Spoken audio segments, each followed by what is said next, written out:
인사합시다. 할렐루야. 따라합시다. 하나님, 오늘 큰 은혜 줄 줄 믿습니다. 화면 좀 줄이세요. 옆 사람 축복해 주세요. 성령의 능력으로 무장하십시오. 아멘. 미국 미시간주에 실패박물관이라는 게 있답니다. 저는 가보지는 못했고요. 글로만 읽었어요. 근데 이 실패박물관에요, 전시된 게시물들이 뭐냐? 실패작들이에요. 그러니까 이제 실패박물관이죠. 자, 예를 들어서 어떤 게 전시가 되어 있느냐? 연기가 나오지 않는 담배. 이게 이제 R.J. 레놀즈사가 돌을 막대하게 들여서 개발한 연기랍니다. 연기가 나지 않는 담배. 근데 실패를 했죠. 그래서 사람들이 담배를 피는 게 그 담배 연기를 보는 것에도 관심을 가지고 피운다고 그래요. 그래서 이 담배가 나왔을 때 실제로 관심을 많이 여기에 가졌던 사람들은 흡연가들, 담배 피는 사람들이 아니라 담배를 안 피는 사람들. 야, 저런 담배도 다 있네? 그랬다는 겁니다. 자, 또 뭐가 전시되느냐? 무쇠콜라죠. 펩시콜라의 야심작. 이름이 크리스틸 펩시라는 겁니다. 이 콜라가 그러면 이제 흑갈색 우리가 떠올리잖아요. 진하잖아요. 근데 이걸 물처럼 무색으로 만들었어요. 맛은 콜라 맛인데 색은 무색. 근데 아무도 안 사 먹는 거예요. 콜라는 색이 있어야 콜라다. 이게 너무 오랫동안 백인 거예요. 100년 가까이 젓갈색 콜라를 먹던 사람들이 흰색 콜라, 이게 접근성이 없는 거예요. 스프레이식 치약, 데일리 매틱스사가 개발을 했답니다. 어린이용 치약인데 닥터케어라는 이름도 가지고 있고, 개발비도 많이 들었지만 이 광고비도 꽤 많이 쏟아부었다고 그래요. 이게 위생적이다. 그리고 편리하다. 애들이 이렇게 짜기 힘든데 칙 뿌린 다음에 치카치카 이렇게 하면 되니까. 근데 이거 망했죠. 왜 망했느냐? 부모들이 아는 거예요. 누르면 칙 하고 나가는 게 애들 손이 들려지면 어떤 일이 펼쳐질지를. 애들은 이빨에만 칙 하는 게 아니라 이거 천지사방에다 다 쏴대죠.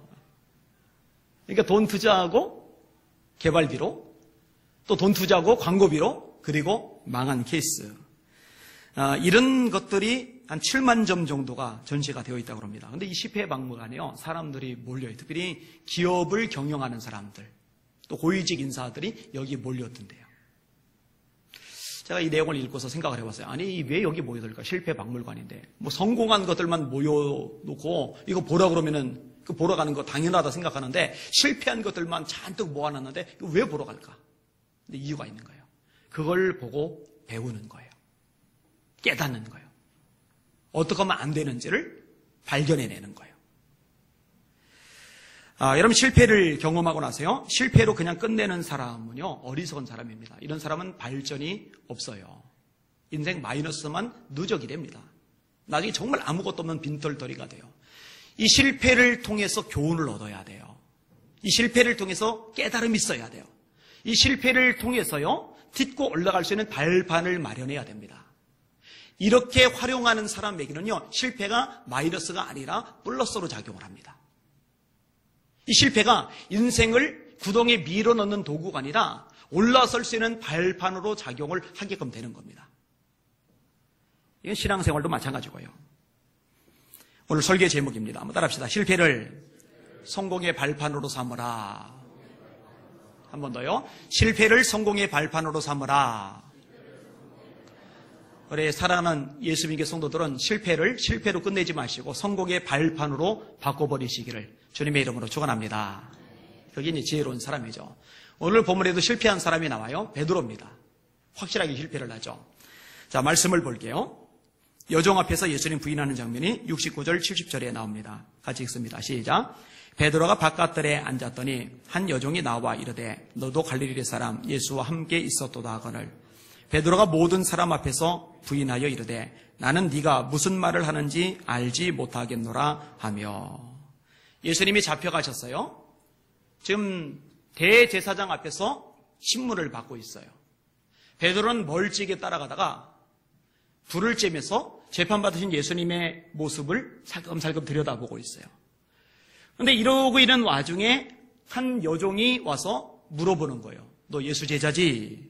너도 갈릴리 사람 예수 함께 있었도다. 베드로가요, 뭐라고 대답합니까? 베드로가 모든 사람 앞에서 부인하여 이르되 나는 네가 무슨 말을 하는지 알지 못하겠노라. 예수님을 부인한 거죠. 왜 부인했을까요? 시인하면은 같이 잡히거든요. 불이익을 당하거든요. 자칫하면은 죽을 수도 있거든요. 그래서 부인한 거예요. 지금 이슬람 지역이 난리가 났어요. IS, 이슬람 국가가 시리아, 그 다음에 이라크, 그런 지역을 기반으로 해서 점점 세력을 넓혀가잖아요. 무기를 뭘로 사와요? 석유 판도로로 사오는 거예요. 그래서 제가 요즘에 얘기를 하다가 대체 에너지가 좀 만들어져야 되는데, 석유를 대체할 에너지가 만들어지면은 지금 저 아랍권들이 지금처럼 큰 소리 못 칩니다. 돈 못 씁니다. 석유값이 떨어지면은요, 주저앉아요. 근데 석유가 나니까 그 돈 가지고 무기 사가지고 그냥 온갖 악한 짓을 다 저질러요. 예수 믿는다는 이야기가 나오면은요, 그냥 죽이는 거예요. 그리고 IS뿐만 아니라요, 이슬람 지역 자체에서 기독교 박해가 심각합니다. 최근 소식에도 끔찍한 얘기들이 있어요. 15살짜리 기독교 소년이 길을 가는데 물어본 거예요. 너 기독교인이냐? 아니라고 하면 사는데 아니라고 하면 안 되잖아요. 맞다고, 나 예수 믿는다고. 애 몸에다 기름을 끼얹고 불을 붙였어요. 며칠 후에 애가 죽었어요. 경찰에다가 신고를 하자면 경찰들은 안 움직입니다. 왜냐면 다 이슬람 사람들이니까. 이런 일들이 지금 계속 일어나고 있어요. 그런데 그렇게 고문당하면서, 그렇게 죽임당하면서도 절대로 예수님을 부인을 안 해요. 그리고 부인 안 하는 게 잘한 거죠. 여러분, 예수님이 이렇게 말씀하십니다. 마태복음 10장입니다. 몸은 죽여도 영혼은 능히 죽이지 못하는 사람을 두려워하지 말고 오직 너희 몸과 영혼을 능히 지옥에 멸하실 수 있는 그를 두려워해라. 참새 2마리가 한 아사리온에 팔리는 것이 아니냐. 그러나 너희 천부께서 허락하지 아니하시면 그 하나라도 땅에 떨어지지 아니하느니라. 너희는 너희 머리털까지 세신 바 되었나니 두려워하지 말라. 너희는 많은 참새보다 귀하니라. 사람을 두려워하지 말라는 거예요. 몸은 죽이지만 영혼은 못 건드리니까. 우리 몸과 영혼을 지옥에 던져 넣을 수 있는 하나님만 두려워하라는 거예요. 이 말씀을 하시고 이어지는 말씀이 뭔지 아세요? 너희가 사람들 앞에서 나를 시인하면 나도 내 하나님 아버지 앞에서 너희를 시인할 것이요. 만일 너희가 사람들 앞에서 나를 부인하면 나도 내 하나님 아버지 앞에서 너희를 부인하리라. 여러분, 사람들 앞에서 예수님 부인하시면 안 됩니다. 절대로 안 됩니다. 예수님 시인하시기를 바랍니다. 예수 믿는 티를 내시기를 바랍니다. 예수 믿는 사람이라고 말하시기를 바랍니다. 그러야 예수님도 여러분들을 시인하시는 거예요. 여러분, 너무너무 중요한 말씀입니다. 놓치시면 안 됩니다. 잊으시면 안 됩니다. 자, 여기서 한 걸음 더 나갑니다. 오늘 말씀을 같이 볼게요. 71절, 72절. 시작. 암문까지 나아가니 다른 여종이 그를 보고 거기에 있는 사람들에게 말하되 이 사람은 나사렛 예수와 함께 있었도다며 베드로가 맹세하고 또 부인하여 이르되 나는 그 사람을 알지 못하노라 하더라. 자, 이번에는 다른 여종이 왔어요. 그러더니 말하는 거예요. 너 예수랑 함께 있던 사람 맞는데? 이번에는요, 부인을 하는데 하나가 더 붙었죠. 맹세하며 부인하는 거예요. 맹세. 여러분, 성경에 의하면요, 예수님은 맹세하지 말라고 말씀하십니다. 마태복음 5장 33절에 이렇게 말씀합니다. 옛사람에게 말한 바 헛맹세를 하지 말고 맹세한 것을 주께 지키라 하였다는 것을 너희가 들었으나 나는 너희에게 이르노니 도무지 맹세하지 말지니 하늘로도 말라. 이는 하나님의 보좌이며 땅으로도 말라. 이는 하나님의 발등상이며 예루살렘으로도 말라. 이는 하나님의 큰 도성이며 너희 머리카락으로도 하지 말라. 이는 너희가 한터럭도 검거나 희게할 수 없음이니라. 오직 너희 말은 옳다, 옳다, 아니라, 아니라라. 이에서 지나는 것은 다 악으로 나누니라. 이 마태복음 5장 말씀인데 베드로는 이 말씀을 알아요.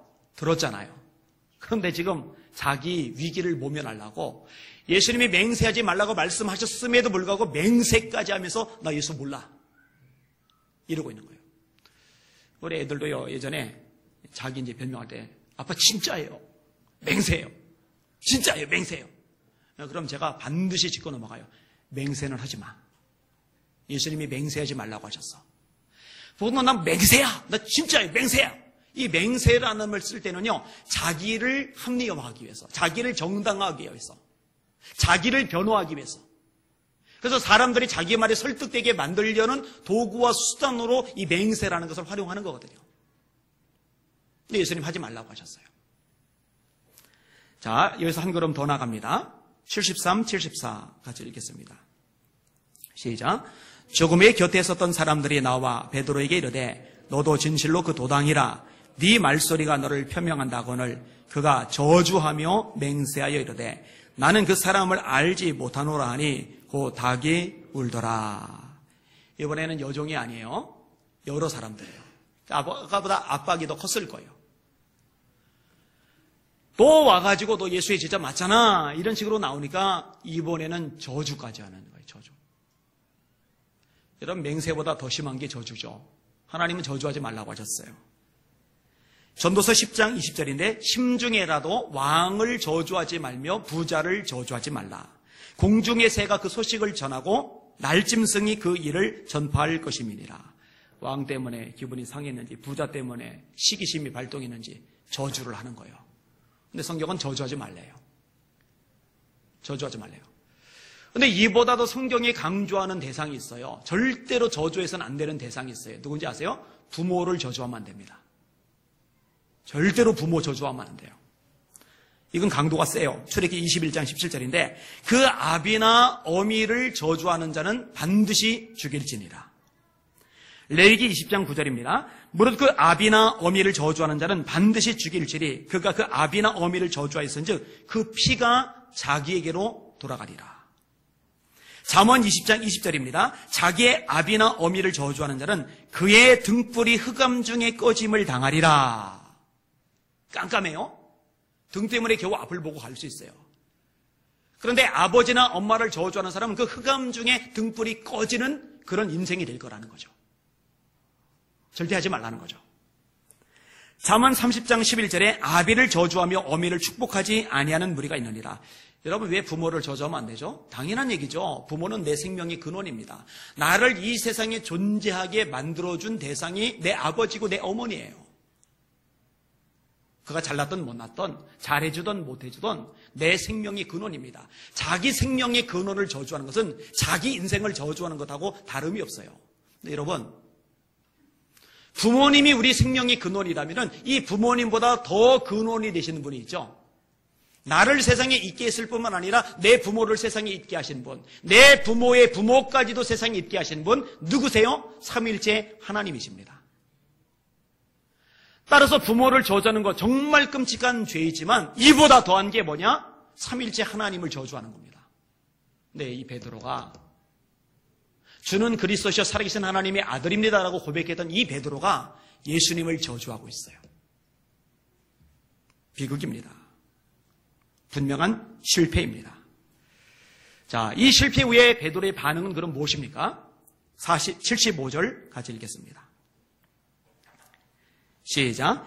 이에 베드로가 예수의 말씀에 닭 울기 전에 내가 3번 나를 부인하리라 하심이 생각나서 밖에 나가서 심히 통곡하니라. 예수님의 말씀을 떠올리는 거예요. 네가 닭이 2번 울기 전에 3번 나를 부인할 거야. 자, 이 말씀의 배경이 앞부분에 나옵니다. 31절에서 35절까지 같이 읽을게요. 31절에서 35절 시작. 그때에 예수께서 제자들에게 이르시되 오늘 밤에 너희가 다 나를 버리리라. 기록된 바 내가 목자를 치리니 양의 떼가 흩어지리라 하였느니라. 그러나 내가 살아난 후에 너희보다 먼저 갈릴리로 가리라. 베드로가 대답하여 이르되 모두 주를 버릴지라도 나는 결코 버리지 않겠나이다. 예수께서 이르시되 내가 진실로 내게 이르노니 오늘 밤 닭 울기 전에 내가 3번 나를 부인하리라. 베드로가 이르되 내가 주와 함께 죽을지언정 주를 부인하지 않겠나이다 하고 모든 제자도 그와 같이 말하니라. 아멘. 여러분, 베드로가 분명히 실패한 건 맞아요. 그런데요, 그 실패한 상황에서 예수님께서 자기에게 하셨던 말씀을 떠올리는 것은 복입니다. 왠지 아세요? 주님의 말씀을 떠올리는 것은 다시 일어날 수 있는 기회를 얻는 것이기 때문입니다. 또 다른 측면에서 볼 때 실패를 경험했어요. 근데 그 실패한 상황 속에서 주님의 말씀을, 하나님의 말씀을 새롭게 듣는 것, 이게 복입니다. 거기서 다시 일어날 수 있는 기회를 얻기 때문입니다. 여러분, 야곱이 하나님의 도우심으로 처자식 그리고 재산을 꽤 많이 보유하게 됩니다. 고향에 돌아가요. 그런데 자기가 잘못한 것을 잊을 줄 알았던 형 에서가 안 잊은 거예요. 400명의 장정을 거느리고 먼지를 일으키면서 야곱에게로 달려오는 거예요. 환영 인물이라면 몇 명만 데려가면 돼요. 400명까지 데려올 필요 없어요. 그냥 두지 않겠다는 거죠. 야곱이 겁에 사로잡힙니다. 아내고 자식이고 먼저 보내요. 재산도 먼저 보내요. 지금 그게 문제가 아니거든요. 하나님 앞에 매달려 기도하죠. 천사와의 씨름이 시작이 됩니다. 그런데 이 천사가 야곱의 엉덩이뼈를 치니까 얼마나 힘이 센 천사였는지 뼈가 어긋나 버렸어요. 악소리 날 만큼 아파요. 그런데도 안 놔요. 매달리는 거예요. 당신이 나를 축복하지 않으면 저는 놓지 않습니다. 그제서야 말하죠. 너 이름 뭐냐? 야곱입니다. 야곱이라고 하지 마. 너 이제는 이스라엘이야. 네가 하나님과 겨루 이겼어. 그리고 나서 천사는 돌아가고 야곱이 에서에게로 나아가는데 기적이 벌어진 거예요. 성경이 이렇게 말씀을 합니다. 에서가 달려와서 그를 맞이하여 안고 목을 어긋 맞추어 그와 입 맞추고 서로 우니라. 하나님께서 에서의 마음을 바꾸신 거죠. 여러분, 하나님께서 전능하시다는 거 믿으시면 아멘. 그분에게 능치 못할 일이 없다는 거 믿으시면 아멘. 잡아 죽이려고 하던 원수조차도 하나님이 그 마음을 뒤집어 놓으면 나를 돕는 자로 얼마든지 바꿀 수 있어요. 제가 좋아하는 말씀 자주 얘기하잖아요. 사람이 하나님을 기쁘시게 하면 원수라도 와서 화목하게 하시느니라. 나를 해코지 하려던 사람조차도 나를 돕는 자로 바꿔버릴 수 있는 분이 우리 하나님인 걸 믿으시길 바랍니다. 하나님 그런 능력 가지고 계시단 말이에요. 자, 그러면은 야곱이 은혜 갚아야 되잖아요. 예전에 에서를 피해서 도망갈 때 베델 광야에서 하나님 앞에 약속한 거 있잖아요. 하나님, 무사하게 돌아오게만 해주시면 하나님이 나의 하나님이 되실 것이며 소득의 11조를 드릴 것이며 내가 이곳에 하나님을 위해서 성소를 세우겠습니다. 근데 무사히 돌아오게만 해준 게 아니라 처자식도 생겼고 어마어마한 재산도 주셨잖아요. 얼마나 감사해요. 그럼 잽싸게 베델로 가야 되는데 화장실 갈 때하고 갔다 온 다음하고 마음이 달라진다고 안 가요. 세겜이 죽치고 있는 거예요. 그러다가 딸이 세겜 추장의 아들에게 성포고갱을 당합니다. 여기 열이 받은 야곱의 아들들이요, 계략을 써서 세겜 사람들을 죽입니다. 그러니까 이 세겜 사람과 동맹을 맺은 이 주변의 이 부족들이 가만히 있겠습니까? 야곱 집안은 이제 완전히 끝장나게 생겼어요. 완전히 멸망당하게 생겼어요. 야곱이 그것 때문에 두려워합니다. 실패죠. 분명히 실패죠. 하나님과 약속을 못 지킨 것 때문에. 그런데요, 기회가 주어지죠. 그 기회가 뭔지 아세요? 그게 하나님의 말씀이에요. 창세기 35장 1절입니다. 하나님이 야곱에게 이르시되 일어나 베델로 올라가서 거기 거주하며 네가 네 형 에서의 낯을 피하여 도망가던 때에 네게 나타났던 하나님께 거기서 제단을 쌓아라. 너 베델 떠올려봐. 거기로 올라가. 예배드려. 가서 예배드려. 야곱이 이에 자기 집안 사람과 자기와 함께한 모든 자에게 이르되 너희 중에 있는 이방 신상들을 버리고 자신을 정결하게 하고 너희들의 의복을 바꾸어 입으라. 우리가 일어나 베델로 올라가자. 내 환난 날에 내게 응답하시며 내가 가는 길에서 나와 함께하신 하나님께 내가 거기서 제단을 쌓으려 하노라 하매 그들이 자기 손에 있는 모든 이방 신상들과 자기 귀에 있는 귀고리들을 야곱에게 주는지라. 야곱이 그것들을 세겜 근처 상설이 나무 아래에 붓고 그들이 떠났으나 하나님이 그 사면 고울들로 크게 두려워하게 하셨으므로 야곱의 아들들을 추격하는 자가 없었더라. 할렐루야. 주변 부족들이 일어나 야곱 일행들을 쳐 죽일 상황인데 하나님이 그들 크게 두렵게 하시니까 어느 누구도 야곱의 아들을 추격하는 자가 없었더라. 살 길이 열린 거죠. 여러분 실패했을 때 하나님의 말씀을 떠올리시는 복 있는 성도들 되시기를 주님의 이름으로 축원합니다. 여러분 실패했을 때 바로 그때 하나님의 말씀을 들으실 줄 아는 우리 성도들 되시기를 주님의 이름으로 축원합니다. 그게 사실은 복이고 기회거든요. 자, 또 하나의 반응이 있어요. 밖에 나가서 심히 통곡하리라. 하나님의 말씀을, 주님의 말씀을 떠올리면서 회개하는 것. 따라합시다. 주께서 찾으시는 제사는 상한 심령이라.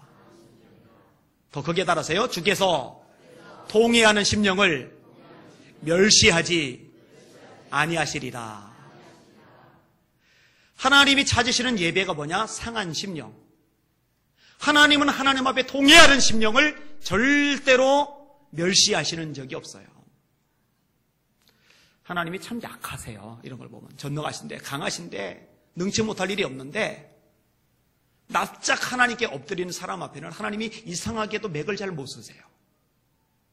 이게 우리 하나님 아버지십니다. 이런 다윗이 말입니다. 자기가 나가 싸울 때 위험하잖아요. 활이 막 날아드니까 창이 막 찔러오니까 칼이 막 휘둘러지니까 그러니까요 정신이 바짝 나요. 하나님 지켜주세요. 하나님 함께 해주세요. 하나님 이기게 해주세요. 늘 하나님을 바라보면서 싸움을 벌려요. 근데 왕권이 안정이 되고 장구들이 대신 나가 싸워주니까 여유가 생겨요.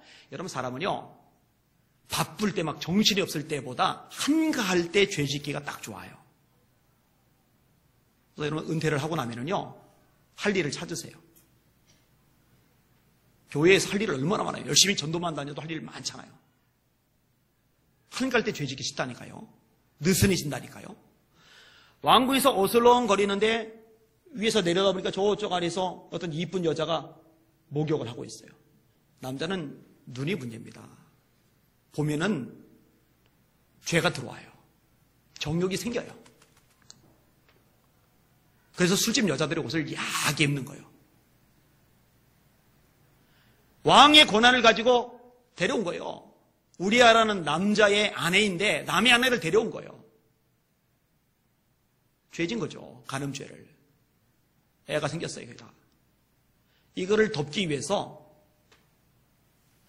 우리아의 손에다가 우리아를 죽이라는 명령을 담은 편지를 밀봉해서 보내요. 요압 장군에게. 참 우리아도 불쌍합니다. 자기를 죽이라는 편지를 들고서 자기 상관에게 갖다 줬으니까. 전쟁의 맹렬한 곳 제일 앞자리에다가 우리에다 두고 나머지 군인들 퇴각시켜라. 결국 우리아 혼자 활 맞아 죽잖아요. 죄졌어요. 큰 실패를 냈어요. 나단이 압니다. 하나님이 알려주셨어요. 그리고 다윗을 찾아옵니다. 옛날 이야기하듯이 이렇게 얘기합니다. 어떤 가난한 집에 양 한 마리가 있는데 딸처럼 소중히 여긴다고. 침대에서도 같이 잔다고. 근데 그 이웃에 부자가 있는데 양이 많다고. 근데 이웃집 부자에게 손님이 찾아오니까 자기 양 잡기가 아까워서 딸처럼 키우는 가난한 사람이 양을 뺏어서 그것을 잡아 죽여서 고기를 만들어서 손님을 대접했다고. 다윗이 듣고 화를 뽀록 냅니다.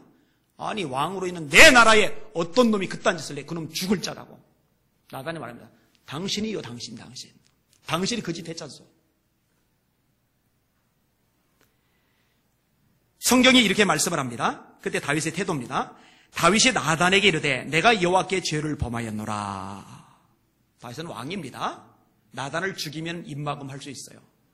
어차피 자비 심부름하는 신복들은 입 다물고 있을 테고 나단만 죽이면 입막음이 돼요. 아니면 직접 죽이진 않지만 네가 그동안 나를 위해서 수고하고 고생하고 애쓰고 땀 흘린 것 생각해서 널 죽이진 않는다. 대신에 입 다물어라. 입 밖에 내밀면 너는 내 손에 죽는다. 협박해서 입막음할 수 있어요. 근데 다윗 그러지 않죠. 납작 엎드리죠. 그때 썼던 시편이 시편 51편입니다. 하나님이여 주의 인자를 따라 내게 은혜를 베푸시며 주의 많은 긍휼을 따라 내 죄악을 지워주소서. 무릇 나는 내 죄가를 아오니 내 죄가 항상 내 앞에 있나이다. 하나님이여 내 속에 정한 마음을 창조하시고 내 안에 정직한 영을 새롭게 하소서. 나를 주 앞에서 쫓아내시 마시며 주의 성령을 내게서 거두지 마옵소서. 이게 사실은 다윗에게 살 길이 열리는 방법이었어요. 따지고 들 사람이 있어요. 아니, 죄 져놓고 실패해놓고 통곡하면 다냐? 통곡하면 다냐? 다는 아니에요. 그러나 그거는 지혜예요. 그리고 생각보다 많은 사람들이요, 실패했잖아요. 하나님 앞에 죄를 지었잖아요. 통해 자복 안 합니다. 뻔뻔합니다. 시침됩니다. 합리화합니다. 정당합니다. 책임 전가합니다. 하나님, 이건 내 잘못이 아닙니다. 저 사람이 나에게 이렇게 말하지 않았어도 내가 이런 행동 안 했을 겁니다. 책임 전가죠. 합리화하죠. 정당하죠. 내가 잘못했습니다. 하나님 용서해 주세요. 하나님 불쌍히 여겨 주세요. 내가 죄인입니다. 이거 쉽지 않습니다. 그리고 그게 잘하는 겁니다. 다시 말씀드립니다.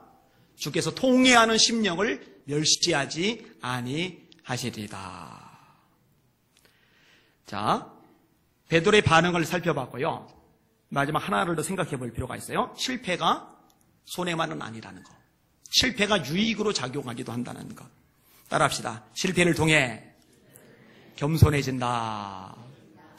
여러분, 아까 읽었던 내용 있잖아요. 거기 보면은 나는, 내가, 베드로 하는 말이에요. 나는, 내가 큰 소리 치는 거예요. 나는, 내가 비교까지 하는 거예요. 나는 저 사람들, 저 인간들하고 다릅니다. 수준이 다릅니다. 똑같이 취급하지 마세요. 기분 나빠요. 나는 부인하지 않습니다. 내가 주와 함께 죽는 데까지 따라갈지언정 절대로 주를 부인하지 않습니다. 내가, 나는. 그런데요, 아주 적나라하게 3번이나 예수님을 부인하는 실패를 경험하고 나서요, 베드로가 그런 식의 큰 소리 다시는 안 칩니다. 안 쳐요. 겸손해진 거죠. 이런 베드로가 사도로 사역을 할 때요, 역사를 행하죠. 그 베드로하고 요한이 이제 성전에 기도하러 들어가요. 네, 미문에 앉아서 구걸하는 앉은뱅이가 있어요. 거지가 있어요. 한번 줍시오. 그때 베드로가 말하죠. 은과 금은 내게 없거니와. 돈 없으니까 내게 있는 것으로 내게 주노니 곧 나사렛 예수의 이름으로 일어나 걸어라 하고 손을 잡고 일으키는데요, 앉은뱅이의 다리에 발목에 힘이 들어가면서 일어난 거예요. 걷는 거예요. 뛰는 거예요. 걷기도 하고 뛰기도 하며 하나님을 찬미했다. 그렇게 성경이 기록을 하고 있잖아요. 난리가 났어요. 난리가. 워낙 유명한 앉은뱅이거든요. 늘 거기 있으니까.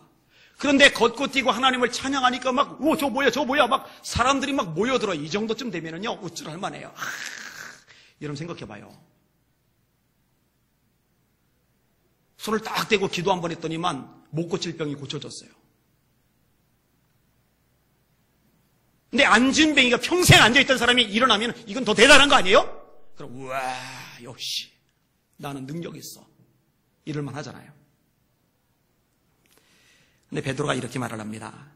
베드로가 이것을 보고 백성에게 이르되 이스라엘 사람들아, 이 일을 왜 놀랍게 여기느냐. 동혁아, 놀라운 일이 아니야 이거는. 그거는 아무것도 아니야. 놀랍게 여기느냐. 우리 개인의 권능과 경건으로 이 사람을 걷게 한 것처럼 왜 우리를 주목하느냐. 너희들 오해하지 마. 착각하지 마. 내 경건 때문에, 내 능력 때문에 이 사람이 일어난 게 아니야. 우리 주목하지 마. 우린 주목받을 만한 사람이 아니야. 나는 사라졌죠. 완전히 사라졌어요. 이렇게 말합니다.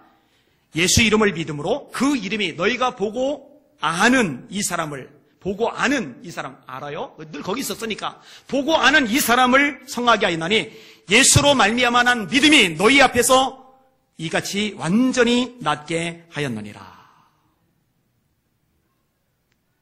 실패 없이 교만하노니 실패를 경험하고 겸손해지는 게 하나님께 복입니다. 왜냐? 하나님은 교만한 사람을 물리치시되 겸손한 자에게는 은혜를 주시기 때문입니다. 대저 하나님의 능하신 손 아래서 겸손하라. 때가 되면 너희를 높이시리라. 또 하나가 있어요. 자, 베드로가 재판을 받아요. 권세자들 앞에서 재판을 받아요. 대제사장들이 있어요. 성전 맡은 자가 있어요. 사두개인들이 있어요. 그들이 으르렁거리는 거예요. 이튿날 관리들과 장로들과 서기관들이 예루살렘에 모였는데 대제사장 안나스와 가야바와 요한과 알렉산더와 및 대제사장의 문중에 다 참여하여 사도들을 가운데 세우고 묻되 너희가 무슨 권세와 누구의 이름으로 이 일을 행하였느냐? 이때 베드로가요, 담대하게 말합니다. 이 예수는 너희 건축자들의 버린 돌로서 집 모퉁이의 모퉁이 돌이 되었느니라. 다른 이로서는 구원을 얻을 수 없나니 천하 인간의 구원을 얻을 만한 다른 이름을 우리에게 주신 적이 없으시니라. 여종 앞에서도 덜덜덜 떨면서 예수님 부인하던 이 베드로가 권세자들 앞에서 힘을 가진, 나를 때릴 수도 있고 감옥에 가둘 수도 있고 죽일 수도 있는 권세자들 앞에서 예수를 부인하는 게 아니라 예수를 전해요. 다른 이로서는 구원을 얻을 수 없나니 천하 인간의 구원을 얻을 만한 다른 이름을 우리에게 주신 적이 없다. 니들도 예수를 믿어라. 완전히 달라졌잖아요. 근데 왜 달라졌는지 아세요? 다시 좀 더 읽어드릴게요. 사도들을 가운데 세우고 묻되 너희가 무슨 권세와 누구의 이름으로 이 일을 행하였느냐. 이에 베드로가 성령이 충만하여 이르되 백성의 관리들과 장로들아. 그리고 아까 제가 인용한 구절들이 이제 이어져 나오는 거예요. 성령이 충만하여 이르되. 여러분, 성령 충만하면 담대해집니다. 성령이 충만하면 두려움이 사라집니다. 성령이 충만하면 더 이상 불안해하지 않을 수가 있습니다. 다윗이 여호와의 신에 감동되리라. 그러니 골리앗을 앞에 두고도 담대한 거예요. 주여, 이제도 저의 위협함을 하감하옵시고 종들로 담대히 말씀을 전하게 하옵시며 손을 내밀어 병을 낫게 하옵시고 표적과 기사가 거룩한 종 예수의 이름으로 이루어지게 하옵소서. 빌기를 다음에 모인 곳이 진동하더니 무리가 다 성령이 충만하여, 무리가 다 성령이 충만하여, 무리가 다 성령이 충만하여. 그 다음 결과가 뭐냐? 담대히 하나님의 말씀을 전하니라. 따라합시다. 성령 충만하면 담대해진다. 그렇죠? 이런 베드로가 실패를 통해서 깨닫는 겁니다. 아, 내 힘으로 안 되는구나. 내 의지로 안 되는구나. 내 결단 가지고 택도 없구나. 성령의 능력이 아니면 안 되는구나. 그 이후로 베드로는 성령 충만한 삶을 이어갑니다. 따라합시다. 이는 힘으로 되지 아니하고 능으로 되지 아니하며 오직 나의 영으로 되느니라. 성령 충만 받으시길 주님의 이름으로 축원합니다.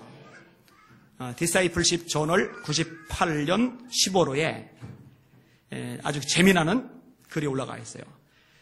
주 90년경 로마 제국 내에서 기독교인의 수가 몇 프로였는지 혹시 아세요? 0.0034%. 0.0034%. 한 7,000명 정도밖에 안 됐답니다.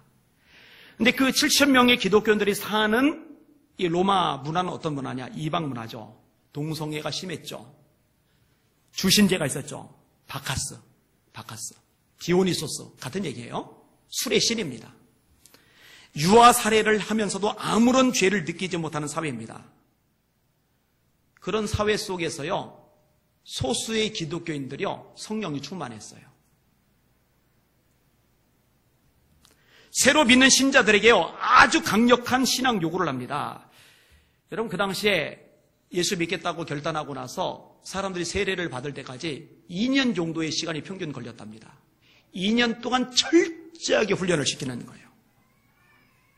핍박받고 죽음의 위협을 당하는데, 사회적으로 불이익당하고 경제적으로 박탈당하는데, 그럼에도 불구하고 열심히 기도하고 말씀 배우고 예배하고 전도하고 이게 철저하게 2년간 훈련시킨 다음에 세례를 줘요.